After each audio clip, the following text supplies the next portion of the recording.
নমস্কার বন্ধু, আজ আমি রানাঘাটে নিত্যানন্দ সেবাশ্রম আশ্রমে আপনাদের নিয়ে যাচ্ছি। এখানে হচ্ছে ভোগের ব্যবস্থা আছে। আপনারা এখানে রানাঘাট স্টেশন থেকে 1 নম্বর প্ল্যাটফর্ম থেকে বেরিয়ে আপনারা টোটো ধরে বলবেন ঘটকপাড়া নিত্যানন্দ আশ্রম। টোটোতে আপনাদের 10-15 মিনিট লাগবে, ভাড়া লাগবে জনপ্রতি 10 টাকা। এইভাবে আপনারা মন্দিরে পৌঁছে যাবে। মন্দিরে এসে সমাধি দর্শন করবেন গুরুদেবের। তারপর এখানে চূড়া বিশিষ্ট খুব সুন্দর তুলে ধরেছে। তারপরে নিত্যানন্দ সেবাশ্রমে জয় নিতাই। এই বন্ধু আজ আমার হচ্ছে রানাঘাট হরিপুর থেকে শুরু করছি। আজকের আমি রানাঘাটে আপনাদের নিয়ে যাব, সেখানে গিয়ে কিছু মন্দির দর্শন করব। হরিপুর স্টেশনের ওপর থেকে ছবিটা তুলছি, দেখুন কাকেদের খাবার দিচ্ছে ভদ্রলোক, খুব ভালো লাগছে। আমার করে সব কাক ঘুরে চলে এসছে। দেখুন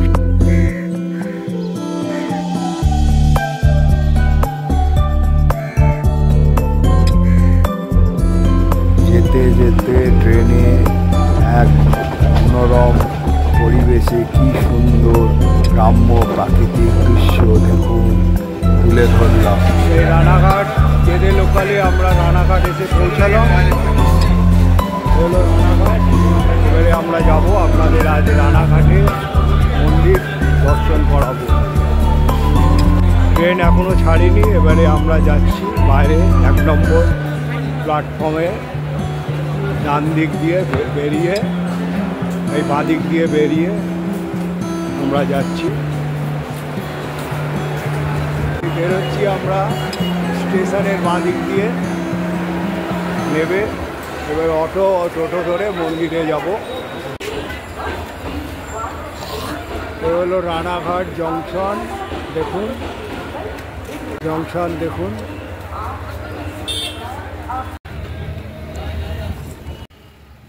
আমরা অটোতে উঠে পড়েছি, ঘটকপাড়া যাচ্ছি নিত্যানন্দ ধামে। স্টেশন থেকে আপনারা নেবে বাদিক হয়ে কিছুটা হেঁটে এসে অটোতে উঠবেন, বলবেন ঘটকপাড়া নিত্যানন্দ ধাম, আপনাদের নিয়ে চলে যাবে। নিত্যানন্দ মন্দিরে চললাম আজকে। চলুন নিত্যানন্দ মন্দির আপনাদের নিয়ে যাব অটোতে করে। ওখানে নিয়ে গিয়ে আপনাদের নিত্যানন্দ মন্দির। আজ আমি শ্রী শ্রী নিত্যানন্দ সেবাশ্রম আচার্য প্রতিষ্ঠিত শ্রীমৎ নিমাই চাঁদ গোস্বামী মহারাজের স্থাপিত 1408 এই রানাঘাট ঘটকপাড়ায় এনেছি।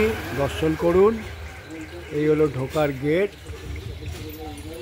দেখুন কত সুন্দরভাবে এরা মন্দিরের গেটটাকে করে তুলেছে, চূড়া বিশিষ্ট।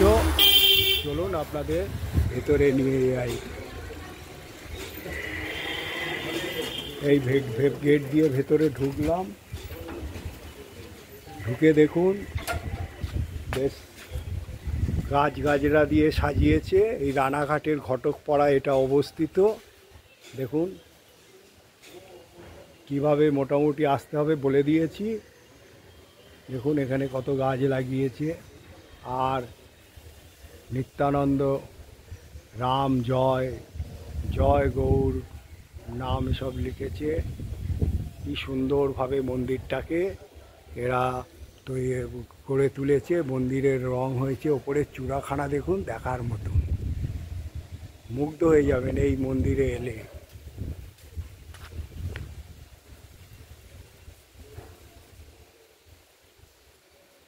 হচ্ছে বৃন্দা মহারানী। এ হলো শ্রী গুরু মহারাজের সমাধি মন্দির। এটা আপনাদের সমাধি মন্দির দর্শন করাচ্ছি। শ্রী গুরু হচ্ছে নিত্যানন্দ সেবাশ্রমের হচ্ছে নিত্যনীলা প্রতিষ্ঠিত বিষ্ণুপদ পরমহংস অষ্টদশ শত শ্রী শিল নিমাই চাঁদ গোস্বামী মহারাজ। আবির্ভাব হচ্ছে 1353 সাল আর 13ই আশ্বিন সোমবার। তিরোধান হচ্ছে 2428, এই 1428 সাল 11ই পৌষ। এই শ্রী গুরু মহারাজের সমাধি মন্দির দর্শন করুন। এই আপনাদের দর্শন করালাম। মন্দিরের বিগ্রহ আপনাদের দর্শন করাচ্ছি। দেখুন কি সুন্দরভাবে গড়ে তুলেছি। নিমাইচন্দ্র গৌড়রাজের এই মন্দির, নিত্যানন্দ সেবাশ্রম, কি সুন্দরভাবে গোসাই গৌর নিতাই, তারপরে আছে আপনার নিমাই চাঁদের, তারপর আরও তলায় কি সুন্দরভাবে এই মন্দির করেছে। তার সঙ্গে আছে জগন্নাথ, বলরাম, সুভদ্রা, ওপরে কৃষ্ণ। এত সুন্দরভাবে এই মন্দির গড়ে তুলেছে। আপনাদের এই মন্দিরটা দর্শন করালাম। আপনারা আসবেন, এখানে আসতে কোনো অসুবিধা নেই। শিয়ালদা থেকে রানাঘাট ট্রেনে উঠে ঘটকপাড়া বলবেন, এসে যাবেন। শ্রী শ্রী পঞ্চতত্ত্ব কি জয়, এই একটা গেট আছে, আর তারপরে বাগান, তারপরে হচ্ছে শ্রীকৃষ্ণ চৈতন্য আর নিত্যানন্দ, শ্রীকৃষ্ণ চৈতন্য প্রভু নিত্যানন্দ দেখুন। তারপরে বৃন্দা মহারানী দেখুন। আর হচ্ছে শ্রী গুরু মহারাজের সমাধি মন্দির দেখুন, কি সুন্দর মন্দির। শ্রী গুরু মহারাজের সমাধি মন্দির।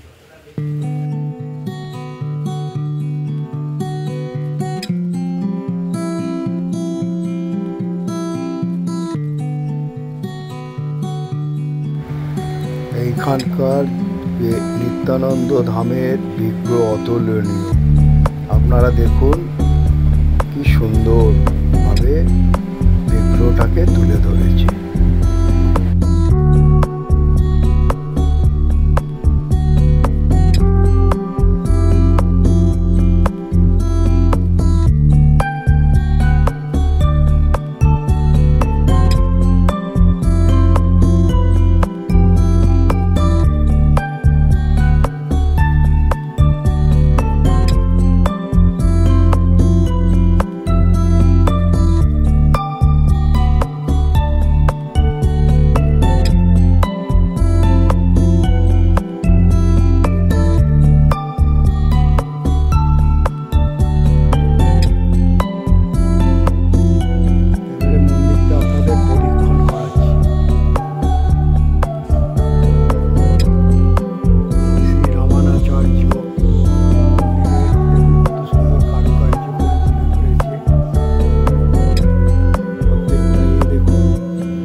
পঞ্চতত্ত্ব বিগ্রহ প্রতিষ্ঠাতা দিবস 3/2/17।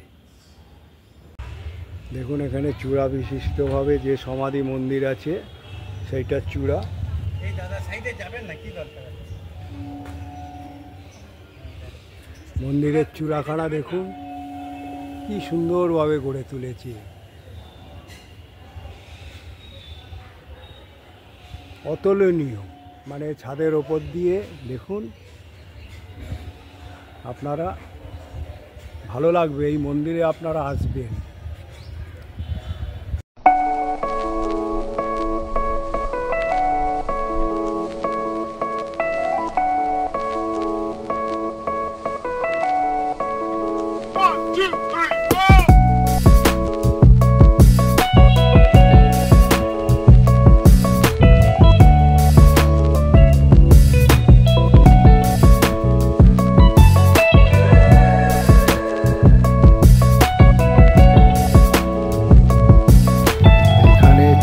যেন মেঘের সঙ্গে মিশে যাচ্ছে, এত সুন্দরভাবে এখানে চূড়া বিশিষ্টভাবে তুলে ধরেছে, অতুলনীয়।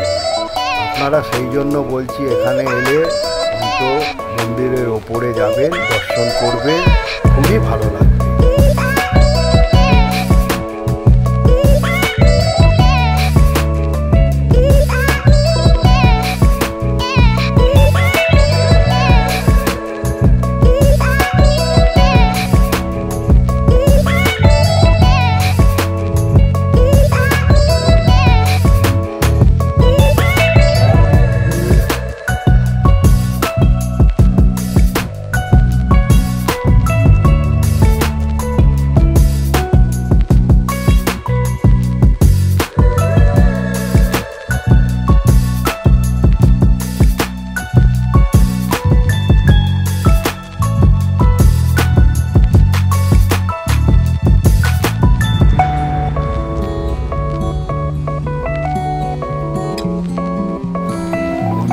চূড়াখানা অপূর্ব, অতুলনীয়, দেখুন মেঘের সঙ্গে যেন মিশে আছে।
আবির্ভাব বিভিন্ন অনুষ্ঠান হয়। আর প্রতিদিন তো এখানে লোকজনের আসা যাওয়া তো লেগেই থাকে, প্রতিদিন পাঠ কীর্তন, একাদশীর দিন আরো বিশেষ ভক্তরা ভিড় হয়ে যায় মন্দিরের নিচে, পাঠ কীর্তন হয়, প্রতিদিনই পাঠ হয়। আচ্ছা, এই মন্দিরটা কত বছরের? এই মন্দিরটা প্রতিষ্ঠা হয়েছে 2017 সালে। 2017 সালে? 2017 সালে নতুন? হ্যাঁ, একদম এই পঞ্চতত্ত্ব প্রতিষ্ঠা হয়। পঞ্চতত্ত্বটা কোথায় এখানে? ওই যে নিচে দেখলেন সমাগম। হ্যাঁ, মন্দিরে কি বিগ্রহে কি কি আছে, কার কার আছে? পঞ্চতত্ত্ব শব্দের অর্থ নিতাই, গৌর, অদ্বৈত, গদাধর, শ্রীবাস, এই পাঁচজন। এই পাঁচজন হচ্ছে আছে। মহাপ্রভু পূর্বলীলায় ছিলেন ভগবান গোবিন্দ মানে শ্রীকৃষ্ণ, নিত্যানন্দ প্রভু হচ্ছেন বলরাম সংকর্ষণ তত্ত্ব, আর অদ্বৈত প্রভু হচ্ছেন সদাশিব আর মহাবিষ্ণু অবতার, আর গদাধর পণ্ডিত হচ্ছেন সাক্ষাৎ রাধারানী, আর শ্রীবাস পণ্ডিত হচ্ছেন নারদ। নারদ, হ্যাঁ, এই হচ্ছেন পঞ্চতত্ত্ব। পঞ্চতত্ত্ব। হ্যাঁ, এই পঞ্চতত্ত্বেরই আশ্রম। এই হলো পঞ্চতত্ত্বের আশ্রম এটা।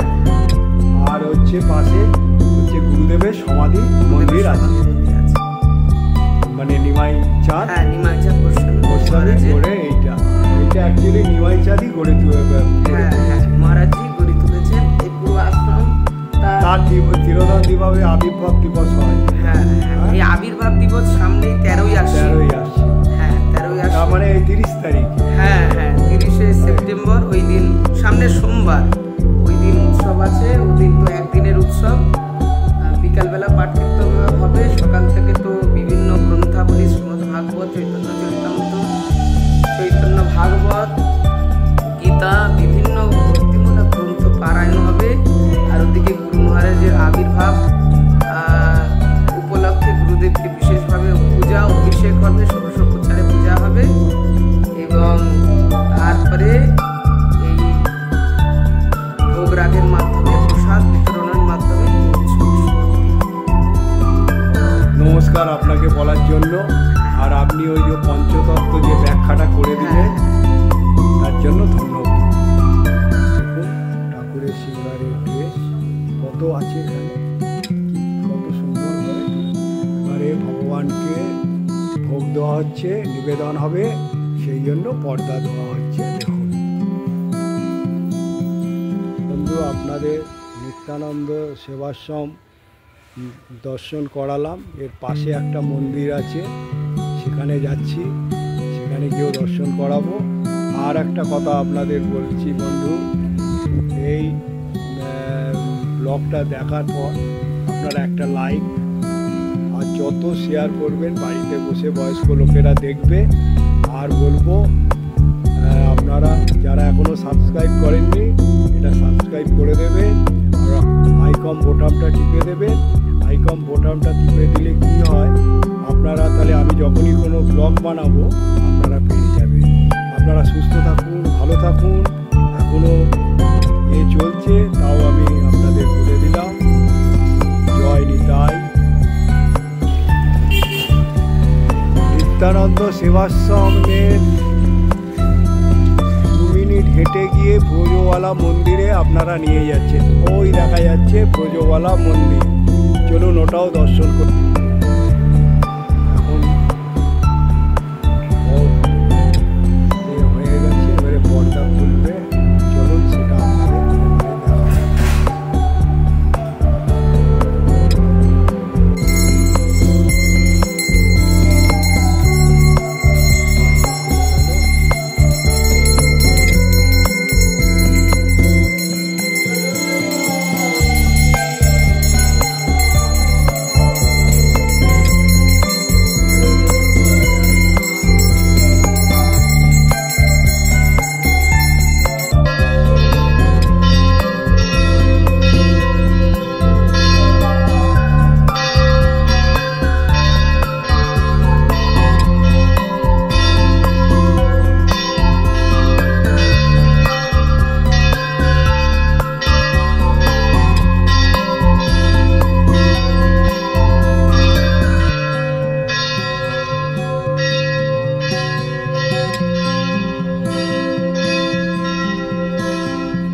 এখানে আমি পুরো ভোগের আরতিটা পুরো তুলে ধরেছি।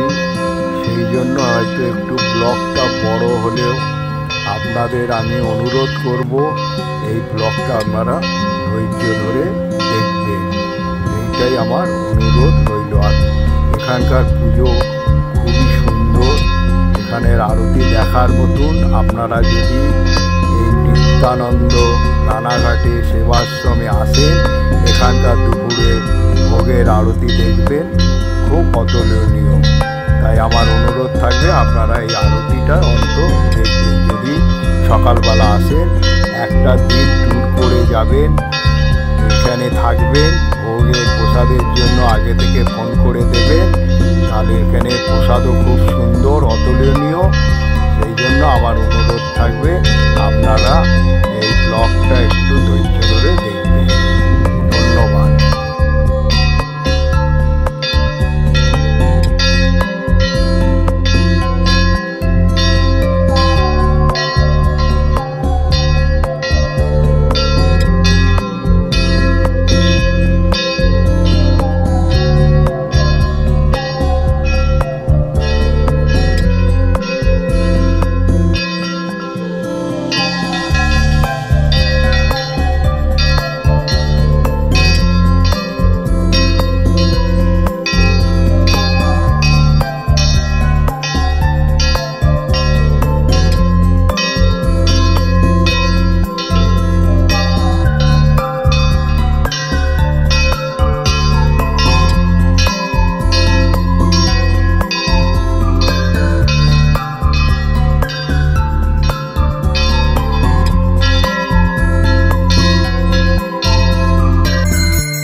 এখানে ভোগ আরতি এত সুন্দর, সেই জন্য আমি কিছুটা সময় নিয়ে এখানে ভোগ আরতি তুলে ধরেছি।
প্রসাদে পরিণত হয়েছে। এবারে নিয়ে যাচ্ছে দেখুন।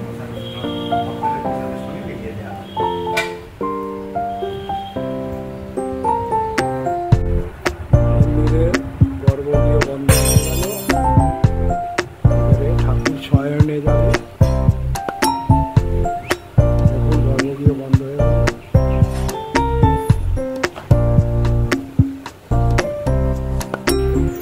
দেখুন গর্ভগৃহে পর্দা পড়ে গেল, ঠাকুর শয়ন করবে। পাক্কা 12টার মধ্যে সব কমপ্লিট হয়ে গেল। ওই ডাটাটাই হলো দিয়েছি সর্ষে টর্ষে দেওয়া পাবে না। এখানে প্রসাদে হচ্ছে অন্ন, ডাল, নিম পাতা ভাজা, মোচা, ডাটা চচ্চড়ি ডাঁটার চচ্চড়ি, আলু সিদ্ধ আলু সিদ্ধ, মোচা, এই হলো অন্ন। দেখুন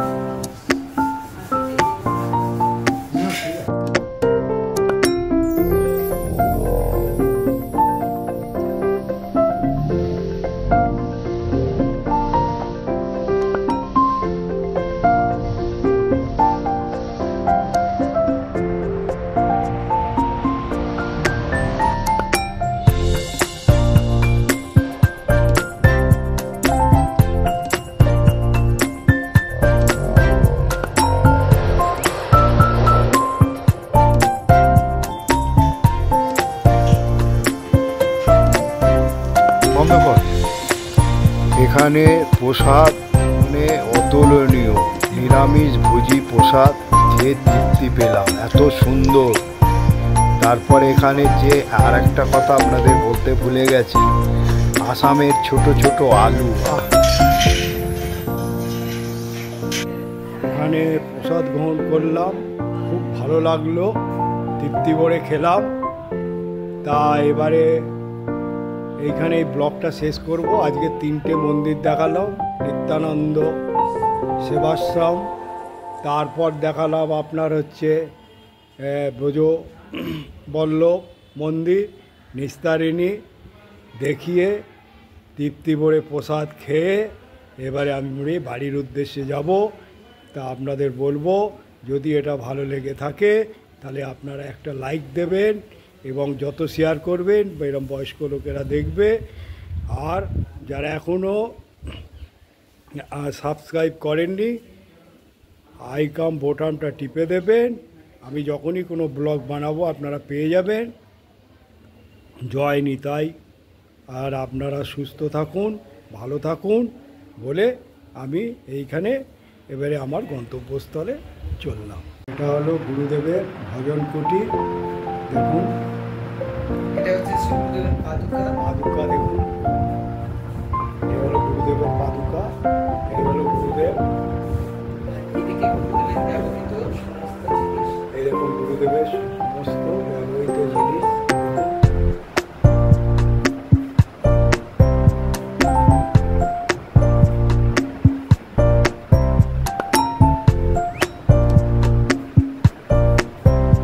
উপরে হচ্ছে গুরুদেবের ছবি, নিমাই চাঁদ গোস্বামী গুরু মহারাজ। আর এই হচ্ছে আচার্য পণ্ডিত পাবন গোস্বামী। আর এখানে সব গুরুবর্গবর্গের তুলে ধরা হয়েছে। দেখুন কি সুন্দর ভজন কুটির। দেখুন যত গ্রন্থাগার পেয়েছে, এটা গুরুদেবের যত বই পড়তে।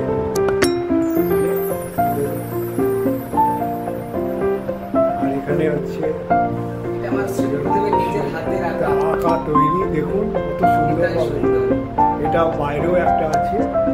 আর এইখানে দেখুন যে হচ্ছে সে নিত্যানন্দ সেবাশ্রমে আশ্রম আচার্য শ্রীমৎ নিমাই চাঁদ গোস্বামী মহাশয় ঘটকপাড়া।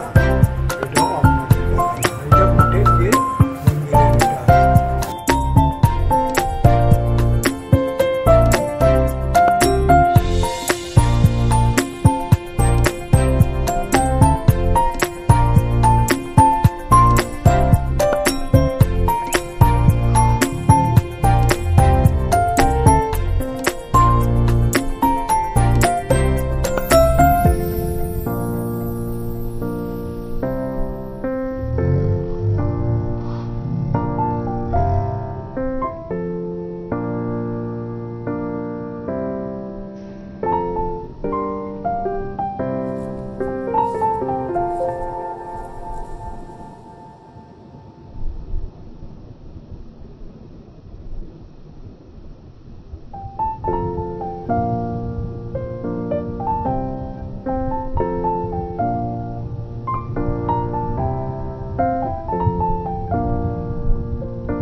রানাঘাট দর্শন করতে এসে নিত্যানন্দ ধামও দর্শন করেছি, তার সঙ্গে আমি আবার দর্শন করিয়েছি আপনাদের হচ্ছে ব্রজবল্লভ মন্দির, তার পাশে হচ্ছে দর্শন করিয়েছি হচ্ছে নিস্তারিণী কালী মন্দির।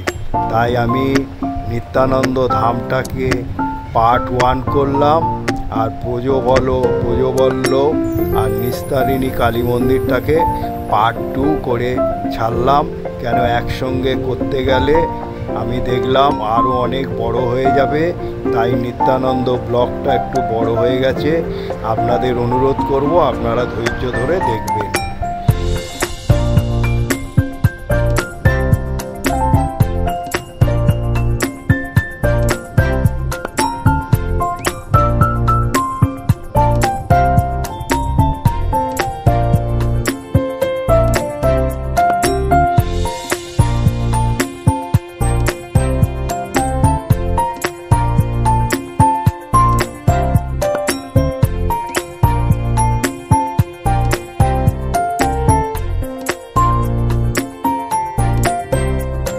এখানে এই ধামে যদি আসেন, এই নিত্যানন্দ এখানকার চূড়া মানে যেন মেঘের সঙ্গে মিশে আছে, অতুলনীয়।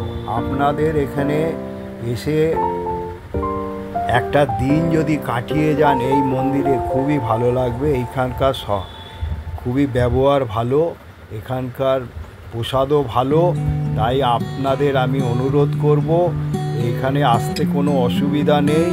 রানাঘাট স্টেশন থেকে, আর এখানকার আরতিটা যদি দেখতে চান তো খুবই ভালো। আর এখানে যে গুরুদেব ছিল,